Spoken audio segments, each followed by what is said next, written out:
Hello, magandang araw na naman sa ating lahat mga bro, mga kabadis, Mate H, Luzon, Visayas, Mindanao. Mapagpalang araw sa ating lahat, Mate H. Ito ay another sharing na naman yung isi-share ko sa inyo dito mga bro, mga kabadis, Mate H, kung saan itong area na ito ay bumalik na naman ako dito sa falls para dalawin yung aming water supply. At ngayon, Mate H, ay dito ay meron na naman tayong natagpuan na legit na sign marker na nagpapaywatig na may nakatagong deposit dito, kung saan itong makikita nyo, Mate H, ay ito ang symbolization sign marker na may pinapaywatig siya na deposit dito, kung saan ay makikita natin itong portion na ito, Mate H, na nakabukol dito sa portion na ito, kung saan ito ay plain siya na malinis itong portion na ito na may malaking butas doon kung saan ang binabagsakan ng tubig na nagmula sa taas, at ito ay falls na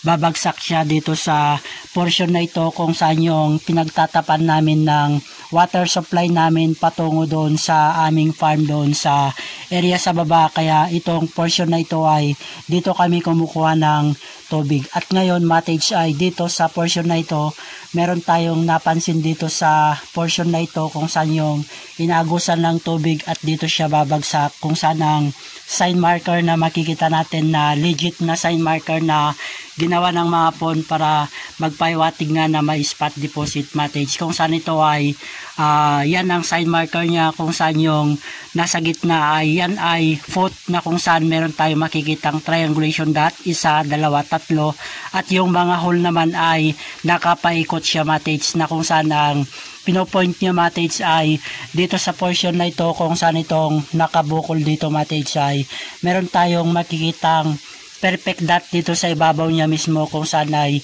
nasa gitna mismo. Kaya ito, Mate H, ay pansinin nyo ang tunog niya dahil ito ay pupukpukin ko. Makikita nyo at malalaman nyo na ito ay man-made lamang na ginawa nila dahil ito ay kapakpag pupukpukin natin, Mate H. Yan, Mate H, naririnig nyo ang tunog niya.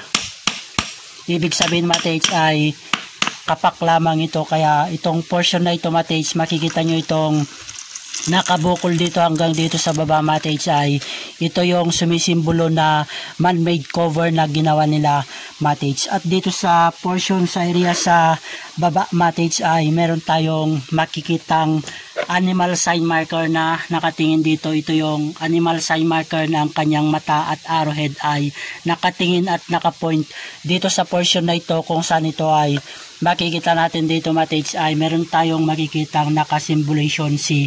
Ibig sabihin, Mate H, ay symbolization nito ng rock enclosed treasure dito sa loob nito na man-made ang pagkagawa lamang dito, Mate H. Plus dito, Mate H, ay meron din tayong makikitang perfect dot dito na dalawa na naging mata niya, na yan ay nakatingin at nakapoint din dito sa portion na ito, kung saan ay may layo siya, Mate H, mula dyan 2 feet patungo dito sa portion na ito, at mula doon, Mate H, ay 3 feet patungo naman dito sa portion na ito, kung saan nga ito ay mapapansin nyo, Mate H, ay man-made lamang ito na ginawa ng mga pon, na kung saan ang item ay nasa mismong loob, Mate H. At dito nga ay talagang napagkampuan ng mga pon, at dyan sa area sa taas ay marami na rin napagkuhanan ng giveaway or quick deposit na nakuha ng mga naunang treasure hunter noong 1970s to 1980s, Mate H. Kaya dito sa area na ito, sa falls na ito